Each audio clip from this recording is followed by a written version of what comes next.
This program does not provide medical advice. We assume no liability for the information provided on MindForce Radio. Please consult your physician before beginning any exercise or nutrition program.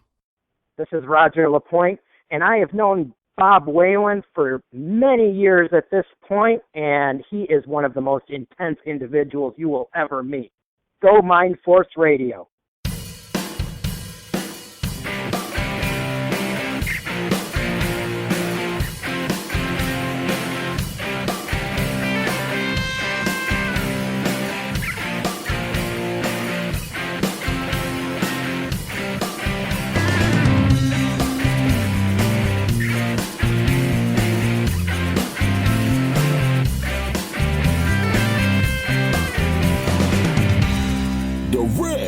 From MindForce Radio, this is Natural Strength Night with Maximum Bob. On Natural Strength Night, we don't talk about the other things Bob likes to talk about. Tonight, we only talk strength training. When I say strength training, I don't mean training like punk-ass goons in the muscle magazines who jacked up on juice, steroids, and PEDs. I mean natural strength. Strength built on good food, heavy weights, and no shortcuts. If you want to learn about real natural strength, weight training the right way, the old school way, stick around. Bob and his friends just might teach you something. He's here, the host of Natural Strength Night, Maximum Bob Whelan. Tonight's guest is Ted Harrison. I've known Ted for several years now, and he's one of the people that I respect the most in the field of strength training. That's why I wanted him on the show. I found Ted sort of by accident, really, on Facebook. He made a lot of good posts on my page, and every one of them were good, and they made sense, and I agreed with them. So that made me check into Ted's background, and I soon realized that Ted really knew his stuff. We've been good friends on Facebook for the past several years now. Ted is a high-intensity training pioneer. He owned and operated one of the very first successful Nautilus gyms in the UK back in the early 1980s when it wasn't popular and when Ted was only in his 20s. He's had a love for strength training since he was 12 years old, and he's built up a vast amount of knowledge. He's competed as a natural bodybuilder, certified as a high-intensity training specialist. He's trained thousands of clients as a personal trainer, and he has over 40 years' experience in strength training the right way, with no drugs, no fads, and no gimmicks. He now runs Vital Exercise, one of the best high-intensity training facilities in the UK. Vital Exercise is a private, personal coaching studio where Ted trains you one-on-one. If you live anywhere near Colchester in the UK, you need to look up Ted for some great training. For more information, go to the website. It's vitalexercise.com. That's VITAL, exercise.com. Ted, how's it going? Welcome back for round two. Well, thanks very much for having me back, Bob. I really appreciate it. Before we started recording, you were telling me some interesting things. Talk a little bit about this friend you got there. Yeah, there's a gentleman over here named Simon Shawcross, and he runs a high-intensity certification program and a newly launched website called the HIT Uni, so that's capital HIT and then in small case Uni.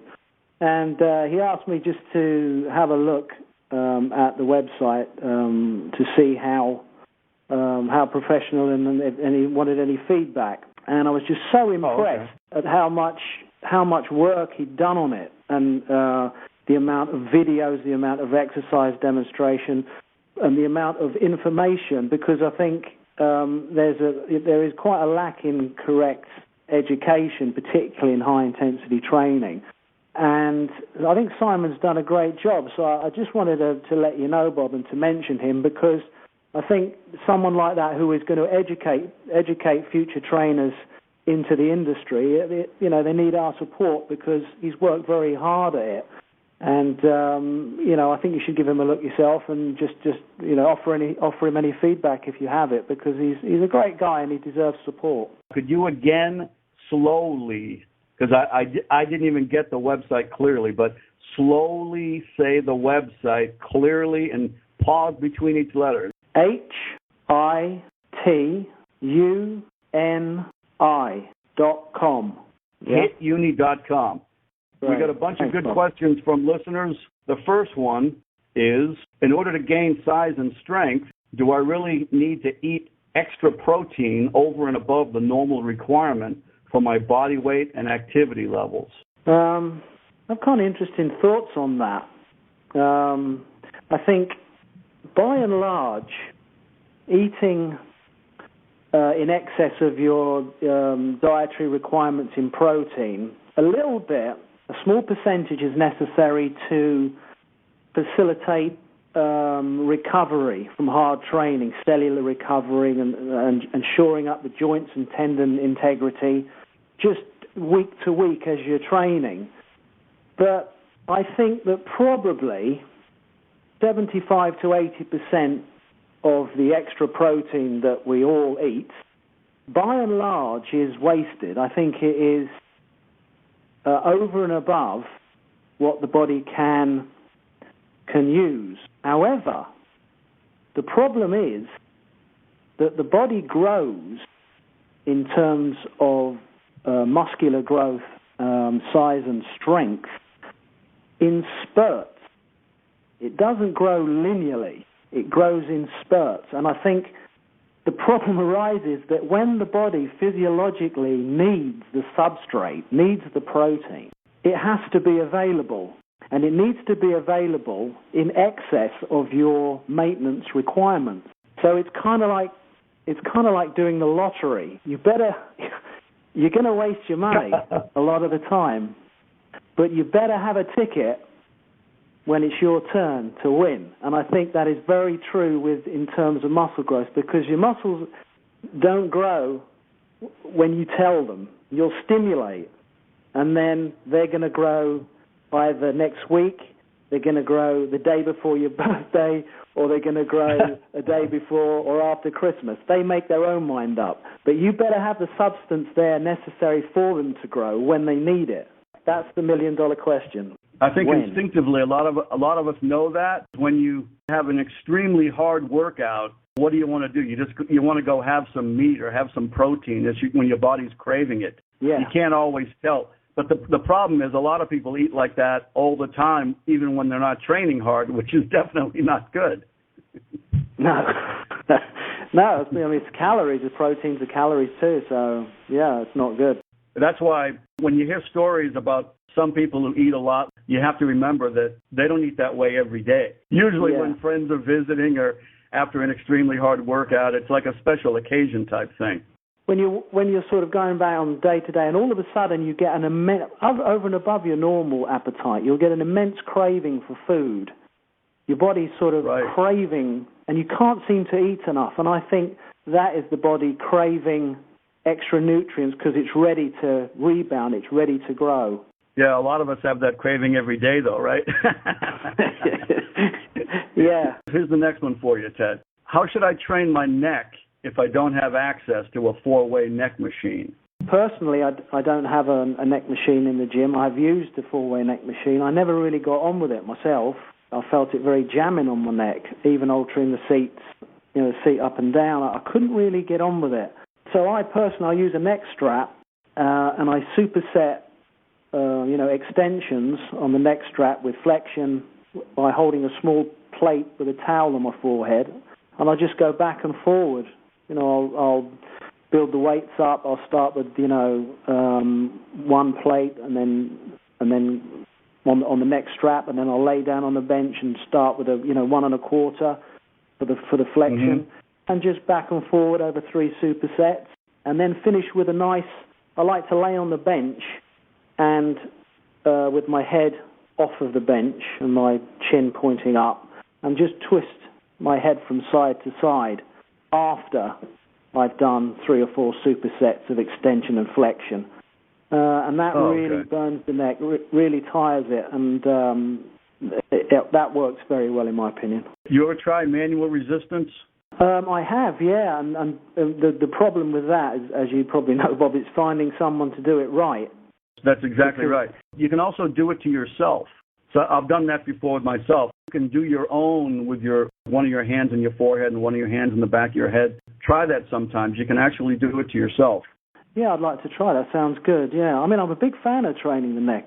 I love finishing workouts with neck training. I think visually it's very imposing to have a great, thick neck, and of course it goes without saying that it's terrific injury prevention in all areas of life, sport, car wrecks, whatever you want to think. I mean, your neck is very important.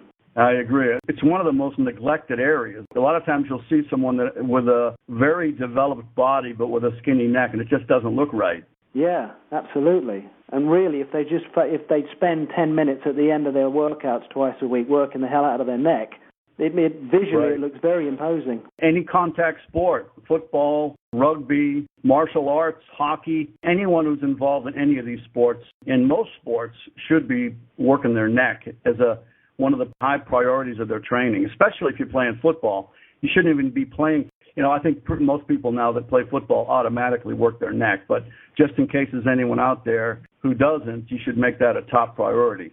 One of the listeners wanted to know if they travel a lot for their work, they're at hotels a lot, on the road, eating out of restaurants, don't have access to their normal gym equipment, what type of good routine body weight exercises or dietary tips can you give them when traveling and away from home? If you pick your three movements, you've got to say, a wall sit that you can do. You just where you place your back against the wall and walk your feet out until your thighs are parallel to the ground, and then you hold that for time. That is a great movement. And actually, I think Drew Israel did that in one of the strength conferences you had, Bob, when he was demonstrating. I think he did a wall sit. Right. So that's a great movement to start with, and then I would then do push-ups, and I would suggest that you do them slowly, and take at least 5 to 8 seconds going down, and the same coming up. Really, really seek a good contraction. You won't need a lot of repetitions. That's brutally hard done right. And then there's a company, actually an American company called Lifeline USA, that produce 2 little handles with rubber attachments. And what you do is you loop them over the top of a doorway, and then you close the door, or you may have seen them. You close the door, and then you can actually do chin-ups with these little handles, on the door. And your thighs do rub up and down the door, but it's still a great version of a chin-up. And, I mean, they're the size of, they'll fit in your suitcase. They're extremely small and, entirely lightweight. So something like that would be great. So you've got a full body workout there, and then you can finish off with some nice sit-ups, maybe frog sit-ups with the soles of your feet together and your legs splayed apart there, so that you're isolating the abdominals. You could also add slow body weight squats too. Do them slow, and they can really, really give your legs a pretty good workout, especially if you're in a hotel room somewhere. Yeah, you don't need a lot of space, do you? It's just having the motivation to do it and getting in there and doing it. Touch on a little dietary tips. It really comes down to the ditching system, doesn't it? I mean, if you're on the road, you can eat good anywhere, providing you ditch a lot of stuff you shouldn't be eating. You can go to the ditching system, right? You go to have a hamburger and you ditch the bun, you ditch the fries, and you have a salad and you eat the meat. If the will is there is a way. Generally oatmeal is freely available, eggs are freely available, and you can pack your own food too. I mean, the terrific pouches of tuna they do now. I've got some in the kitchen here, little packets of tuna which are spiced with lime and salt and pepper. They're great. Like 20-gram hit straight out the packet. You don't need anything. All you need is a plastic fork. It's not hard to eat on the road. That really is one of the easiest things to achieve, Just a little bit of prep time and use the ditch system. Yeah, I like that. I'm going to give you a chance to beat Dr. Laura here.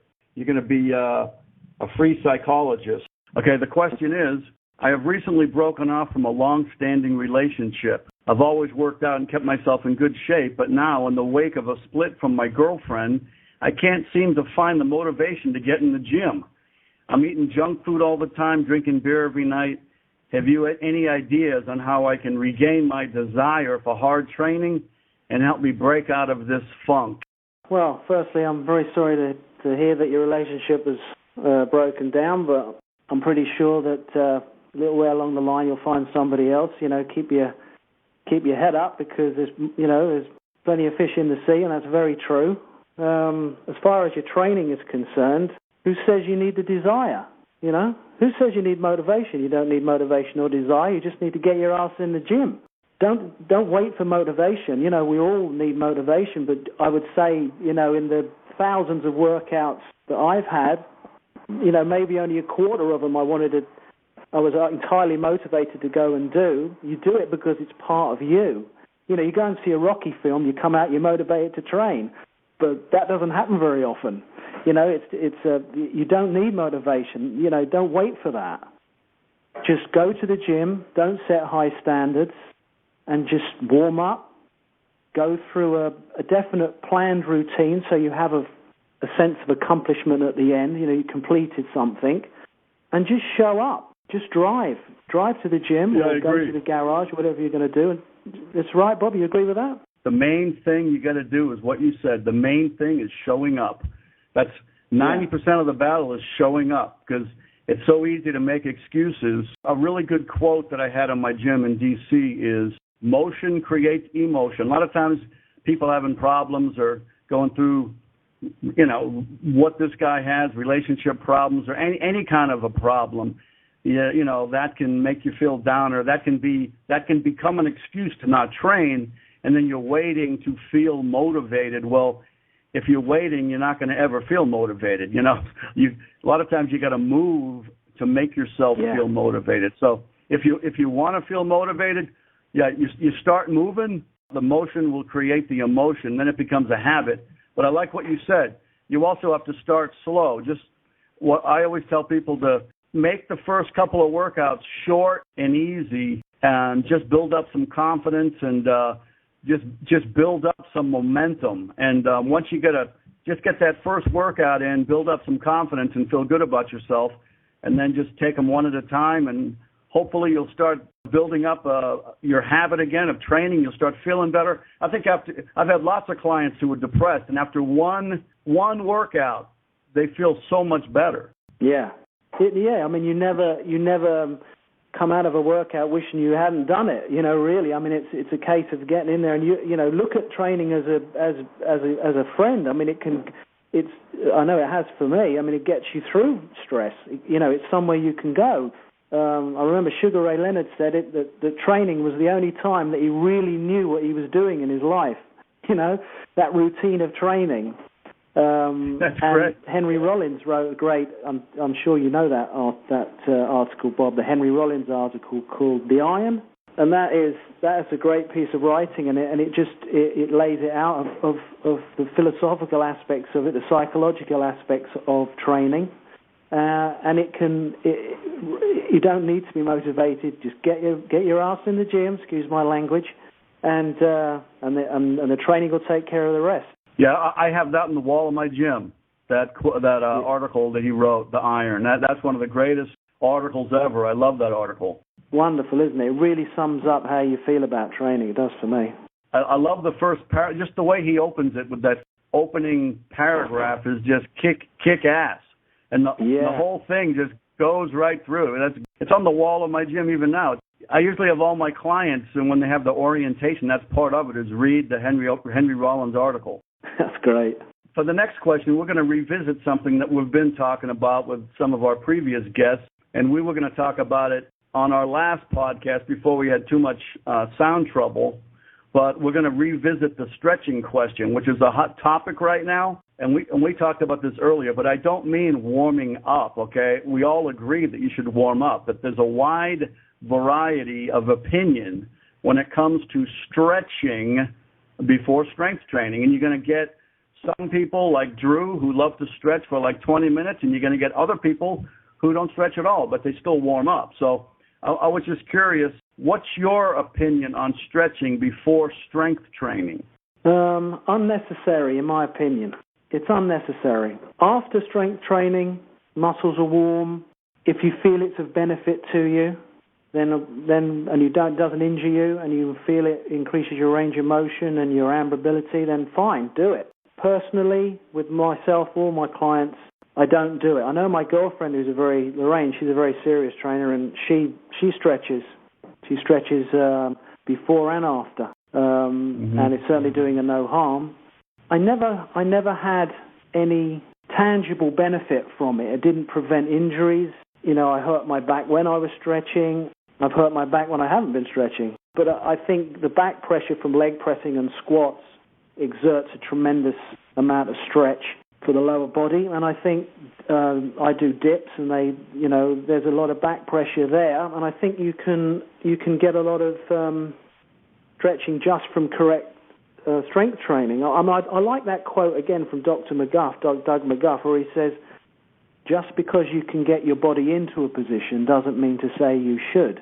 That's how I feel about it, Bob. You know, I like the foam roller. That's great. The rumble roller, the roller with the knuckles all over it, I use that. My clients use it. But stretching per se, no, I haven't used it for some time. I agree. Even though lots of my friends are big on stretching, I never have been. And it's always been more instinctive than scientific. You know, before this debate, way before this debate has come around, I kind of instinctively didn't feel like it helped me before I strength trained. Now, that doesn't mean I don't believe in stretching. I do. I think you should stretch. It's just that not before you lift weight. That's just what I feel. So, lots of my best friends like Drew don't agree, but that's fine. For me, I usually just warm up. I do a cardio warm-up for 5 minutes, elevate my body temperature, and do a few warm-up sets. I don't do a lot of warm-up sets either because, I'm not one of these people that spend half my workout doing warm-up sets. It depends on how I'm training. I mean, if you're training for powerlifting and doing lower rep pyramid, then you have to do lots of warm-up sets because that's the workout you're doing. But if I'm doing a high-intensity type of a workout and I'm doing one set to failure with a rep range of around 10 or so, and that means I'm going to hit failure at about 10 because my weight is heavy enough so that I'm not just stopping at 10. It's like 10 is about as much as I can do. And maybe for legs, I'll be higher, maybe 20 on legs. I don't feel I need as much of a warm-up if my rep range is around 10 or above. So what I normally do would be one upper body warm-up set and maybe one lower body warm-up set, and that's it. And sometimes if I'm doing a high rep set on squats, if my goal is 20 reps, then I don't need a warm-up at all because if you get in 20 reps, the first 5 or 6, 7 reps are like a warm-up. It's kind of a built-in warm-up because you're not really working until after you get to around 10 reps. So I think that question is, it depends on how you train too.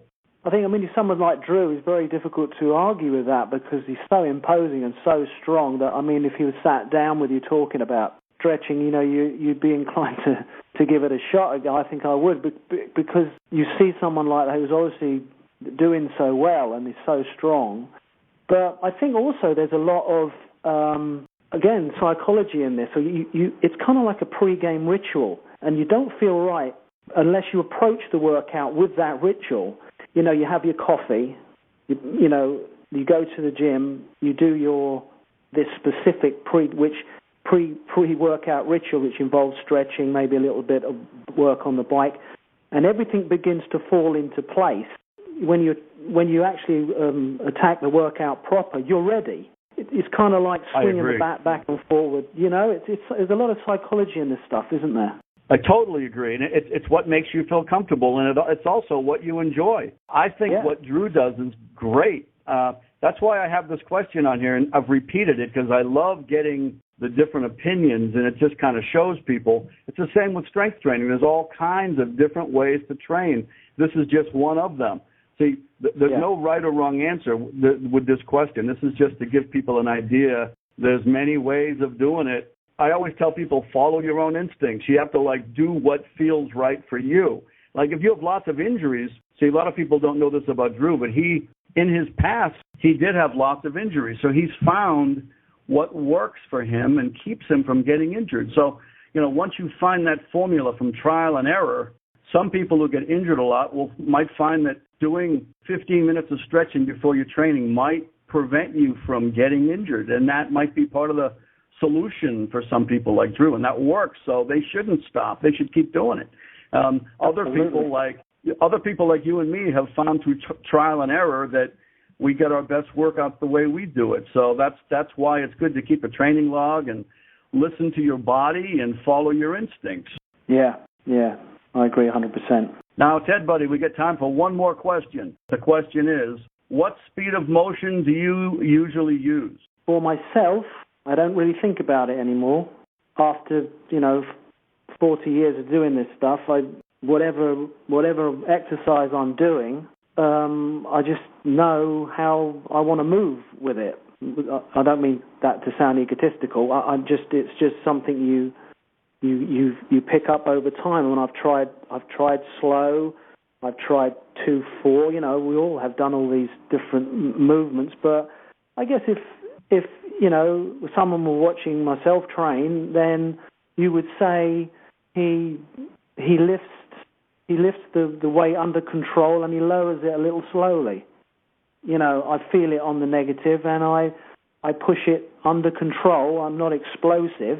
But, sometimes when you know yourself, Bob, when you're training legs, when you're coming up, for the 17th squat, you're trying to move as fast as you can, aren't you? But you're creeping along. So the weight and the fatigue is determining the speed of motion. So I don't really spend too much time thinking about that now. I just, with my clients, once they've got the form down, it's the same principle. Control the weight. I think a great technique to use for personal training, for personal trainers, is just have your clients start slow. Initiate slow, and then generally the movement takes care of itself. Yeah, I agree. The way I train is I let the weight take care of the speed of motion on the positive side. On the negative side, I make a conscious effort to not drop the weight because I make a conscious effort to not let gravity just let it come down. I try to let it down slower, under control, and I don't necessarily have to make it 4 seconds. But if I was going to time it, it would be in the ballpark of 3 or 4 seconds. But I'm not timing it. So down, under control, up. Just have the weight heavy enough so that it's not to me, if the weight's exploding up, the weight's too light. Yeah, and you can use speed of motion for variety. That's where the magic lies. Use it to spice up your training. Go slower. That's right. Try 10-10 and do that for a while, and it'll spice up your training and give you a new outlook for a while. I agree completely. I do that. I've used slow. I've trained 5-5. I've trained 8-8. I've trained 10-10. But for me, I usually do it as a change of pace, just like you said. When you feel stale, I'll do that for a few months. After a couple of months, I can't wait to lift heavy again. Then I go back to the way I normally do it. Yeah, and that's job done, isn't it? You've achieved what you wanted to achieve then. Right, and it's also slow training is very, very good if you're coming back from an injury. And it's also very good for older. It's good for anybody if you like it. See, you're doing this because I know some people who just love it and they love doing it, and that's great. Do it. But for my clients in Florida, I have a lot more older clients, and it's really good for them. So I've found that older people over 60, when you slow the speed down a little bit, it doesn't have to be 10-10. It could be more like 5-5, but if you slow it down a little when they get older, that's also very helpful. Yeah, I think even the super slow guys now are saying the not to go by the metronome, not to go by don't try and complete the rep within a certain time frame. They're just saying move slowly. They move slowly, and I think the timing issue is only for learning the protocol. And I think once that's been learned, the limb length and machine stroke arm determines the slowness of the rep. So I don't think even sometimes it's a little I hear some guys on Facebook and on the internet a little unfairly criticising super slow because you have to move at 10 this way and 10 that way. And no, I don't think that, the more advanced super slow guys are saying that anymore, That's good. Anymore. That's progress, because, a while back, I don't know, maybe 10 or 15 years ago, they were a lot, not all of them, but there were a lot of people in that organization that were like that, so I'm glad they're getting a little better. Yeah. Well, Ted, we're going to wrap things up, and it's always a pleasure, and thank you so much for being back on the show. It's a pleasure, Bob, anytime. Great to be on. We'll be back with more right after this.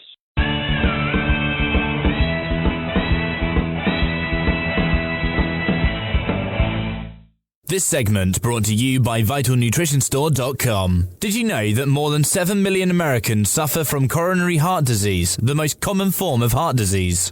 Regardless of your age or condition, adding Cardio for Life to your daily regime will dramatically improve your cardiovascular condition.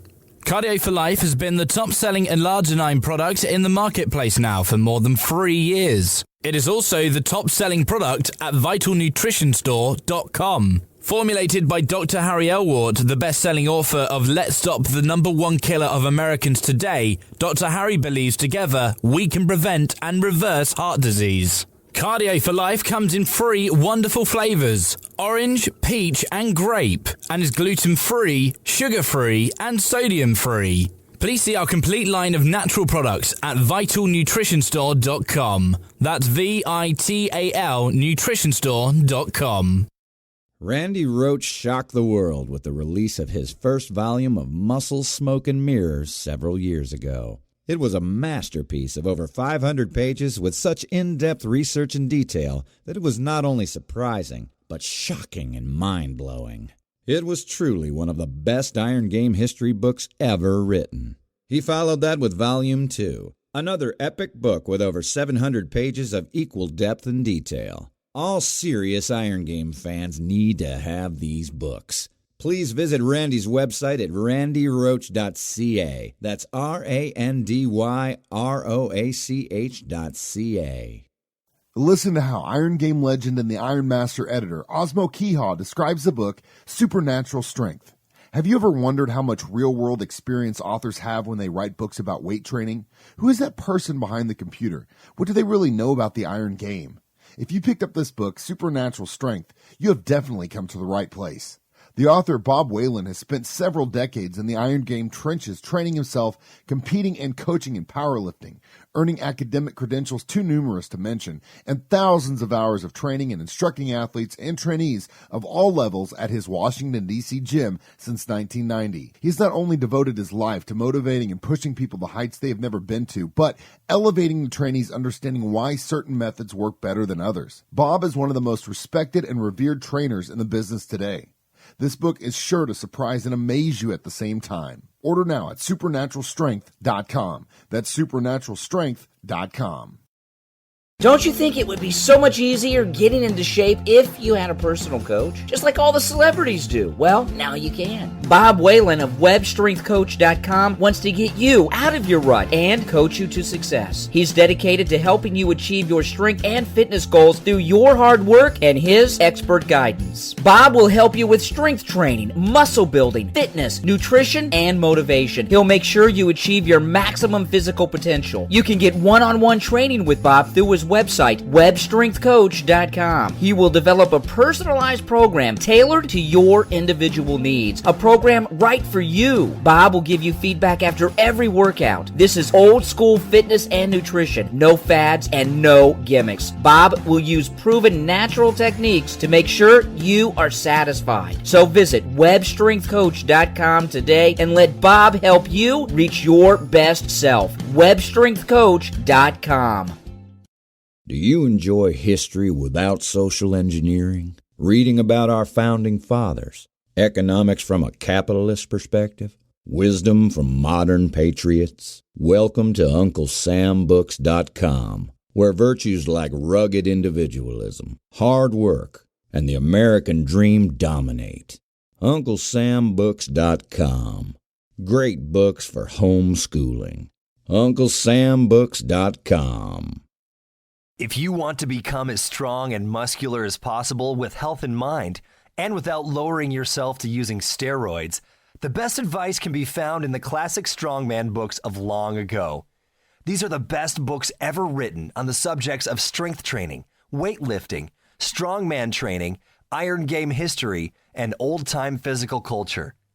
Many of them can still be found at physicalculturebooks.com.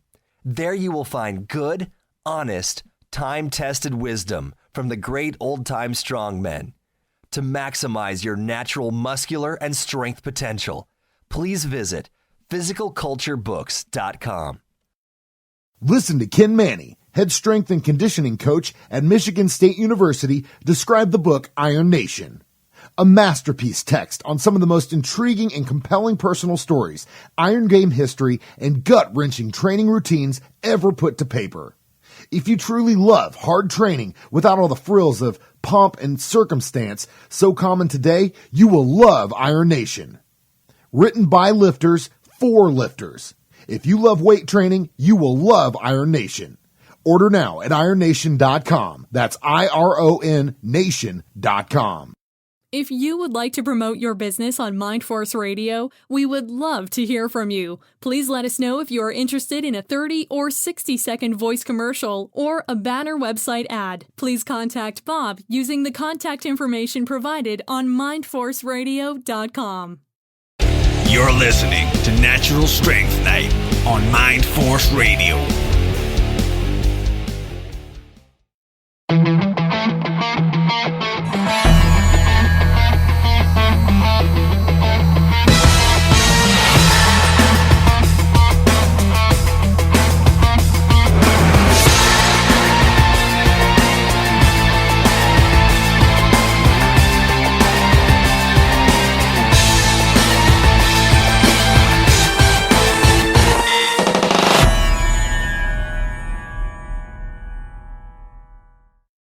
Our next guest is my buddy, the Human Wall, Drew Israel. Drew has been on the show many times before. He is a highly respected strength coach, and he's also one of the strongest drug-free guys on the planet. Whether you want to eat 75 ounces of steak or just have a brutally hard workout, Drew is your man. Welcome back, Drew. Thank you, Bob. It's a pleasure being here. Drew, I heard you have a few machine review updates for us tonight. Before, you were talking about the V-squat. Yeah, the V squat is a great. It seems like a great machine. You know, I saw it, and I was a little skeptical. It has a very similar look. It has a very similar look to the Southern Exercise squat, except the board is much more angled, so you can go all the way butt to the platform, and it completely works your hips and your thighs and hamstrings. I mean, when you get out of that machine, you don't even need much weight if you do it right. You just don't need much weight. You just get plastered. So that machine I really like. And I was thinking of, it's in a gym where I saw it. And for me, going to a gym is a new experience, kind of, because the last time I went to a gym, it was Iron Island Gym, and that was Dr. Ken. Since then, I haven't gone to gyms. I train here. So when I see a piece of equipment that I like, I really get excited about it. You know, ironically, some of the pieces that I love, you'll never see in gyms. Maybe they're in gyms, but I don't see them. I just don't see them in gyms. Powernetics. You know, the best strength machine that I ever saw and used was the Dominator. That machine hits your obliques harder than any machine that I've ever used. And it just is such a power machine. You're turning and rotating your entire torso, and it gets it gets like totally nothing said about it. And the Dominator, I think, built up more strength in me than any machine that I've used. The Dominator is great, and they make these other machines that are fantastic. You know, all driven by this thick chain. You know, it's like a 10,000-pound chain, and it looks really cool. It looks like a Harley Davidson motorcycle. You know, you get on there, and the thing about it is it's smooth. You're not going to get hurt. You know, when you look at it and you think, if you look at a tape of the Dominator, someone will say, well, that's going to hurt your low back. Your low back doesn't even, you won't even feel it in your low back when you're doing it. You feel it totally in your obliques, in your shoulders, in your pecs, in your traps. It's really fantastic. So that's a machine, with the V-squat, that's a machine that I highly recommend, and it's very underrated because people just don't know about it and they don't talk about it. But It's fantastic. And the other Powernetics stuff, they make a thing called the Attacker. It's a football machine. You get down in the three-point stance, you hit it. It's fantastic. The weight is on the other end, and you really drive into it. And again, your low back feels fine when you're doing it. You're not straining your low back. It's really good. And one more piece that they make, which I would talk about, would be the Power Trainer. The Power Trainer, you can actually do bench presses on it. You can do deadlifts on it, and it has spinning handles, so you can actually do cleans on it without throwing your back out, because the handles spin and enable you to actually make the transition in the mid-range to the chest and shoulder area without jamming your low back. So that's another machine that's really, really good. So I recommend it. And the V-Squat, anyone who gets a chance to try it should give it a try. It's really great. Yeah, some machines are big in the strength and conditioning community. You'll only find them there. You only find them at colleges or pro, athlete weight rooms, but you won't find them in regular gyms. So thanks a lot, Drew, about the Powernetics and the V-Squat. Another machine that you told me you're pretty impressed with is the Nautilus Explode Deadlift machine. Tell us about that. Oh, yeah, that machine, it's interesting. I have it, and I have it on a slight incline. It's just the way I have so many machines, it works on a slight incline. I just want to say one thing off of the topic. When I first called Bob, he wrote an article in Hard Gainer talking about how his place is as tight like a Swiss Army knife. And I got so excited to call him because he had as many machines as I did, and it was packed with equipment. And that's how originally we started talking about equipment. That he just had a ton of stuff. So it was really cool. Now back to that machine, the deadlift machine. That deadlift machine. The Explode deadlift is, I have it on a slight incline, and so it makes it even harder because you're on the bottom of the machine lifting it up. But it really works you hard. It's not one of those machines that's a plate waster where you just throw plates on.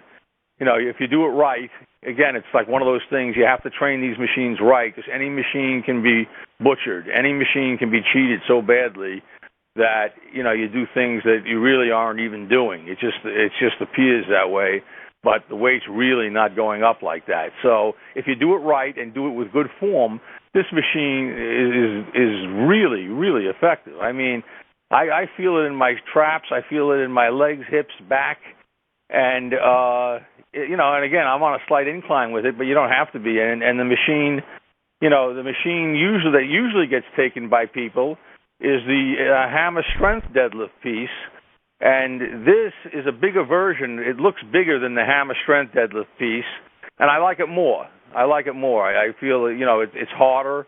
I feel you get more muscular involvement, and while the hammer piece is not a bad piece, but I'm not saying that at all. It's just not the same thing. This machine, you really get a workout, and it hits you the way it should. I mean, when I'm done with that, I'm dead. If I go from that to the Dominator, I'm going to be completely shot. My hips and my obliques and my back and my shoulders. I'll just, I don't need more than 8 or 10 minutes to do this.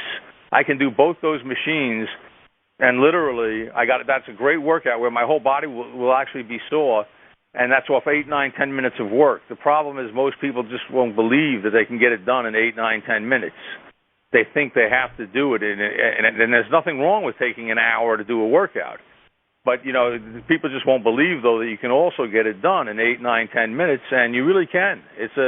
One of the truths is if you're training really hard, you don't need to do much. That's all I do. I'll do 2 or 3 movements, and I'll mix up the movements, and I'll use the power trainer. I'll use that power trainer, and I'll even occasionally do cleans on there. Now, if I did cleans with a bar, I'd injure my back at some point. But on this machine, I can do cleans, and my back is fine. So it really works, and the 2 or 3 movements is all I need to do.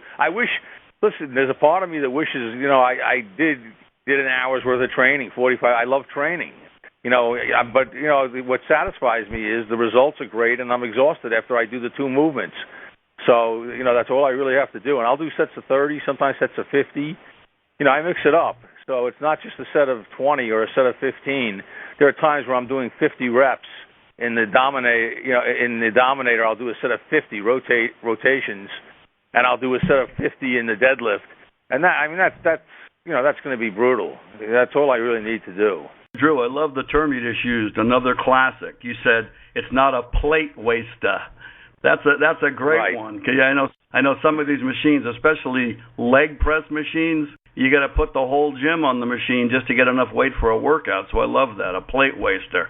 But the old Southern exercise machines, they were the opposite. Remember, you'd put on less than half what you'd normally put on, like 200 pounds, and the true squat was like 400. But see, some of these machines we just mentioned back in the day, they were the best machines. It's just that, like when you said you met me, yeah, that was pretty cool. That was back in '94. Like I first met Drew in 1994. I think when I wrote my first Hard Gainer article, and that's what you saw. And it was about me having all the stuff crammed in my house. That's before I even had a commercial gym. I had it in my, around my bed like you. That's what it was, because I was living in my gym, and I had it crammed in there. And then you called me from New York, and ever since then we've been talking and been good friends. It's been like 20 years. Right. Back then, you're the one who got me to use some of these machines, because back then I had almost all free weights and Jubenville equipment, and I had no machines. But then I got the True Squat, and I got a bunch of hammer stuff, and mainly from you. So, back then, the True Squat probably was the best squat machine and some of the stuff we used, but that's 20 years ago. Now, things have improved, and so I'm glad you like that new V-Squat machine. I would recommend to anyone who wants it, though, to see if they can get it in some kind of fitness depot place, because the plate-loaded version is over $3,000, and with shipping and tax, you're talking a $4,000 hit just to get the machine. Son, I know that there are some fitness depots all over, in different parts of the country that probably would carry it, and you could probably get it for $1,500. So, you got to check these places unless you want to buy a new machine and spend all that money, that's an expensive machine. Drew, we got time for one more question.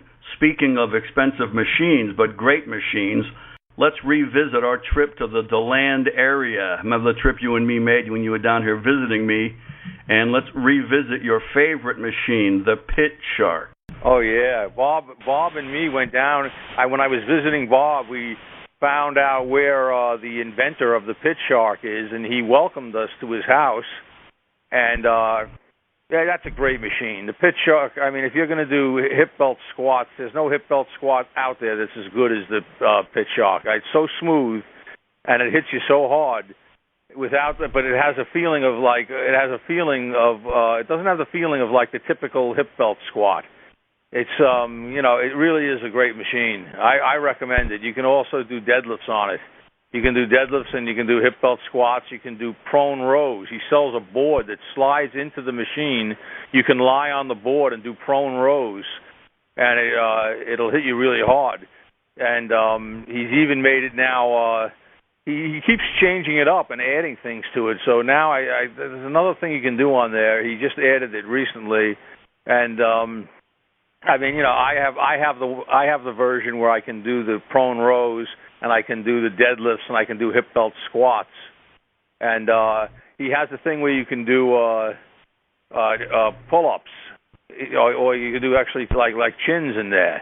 He really made a machine that is multi-dimensional. So that machine you can get, and I think that machine it's expensive, but definitely worth it. It probably goes for about $3,000, $3,200, maybe a little more than that. But it's great for a gym. It's great for a home gym. It's hardcore, and you're not going to get hurt using it. It's really a great piece. Thanks a lot, Drew. I guess we'll wrap things up. It's always a pleasure, Bob. Drew, and thank you so much for being on the show. Thanks, Bob. I appreciate it. I'll speak to you soon.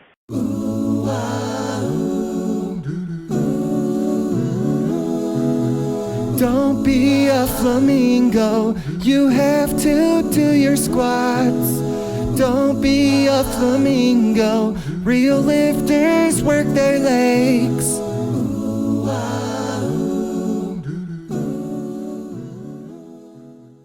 That's going to do it for this edition of Natural Strength Night on mindforceradio.com. Please bookmark that website, mindforceradio.com. Bob is always looking for new writers for naturalstrength.com who are old school, hardcore, write with passion, and have a strong anti-steroid stance. He also wants your training questions so they can be answered on the show. Please send your articles and training questions to Bob at mindforceradio@earthlink.net. Thanks for listening. See you next time.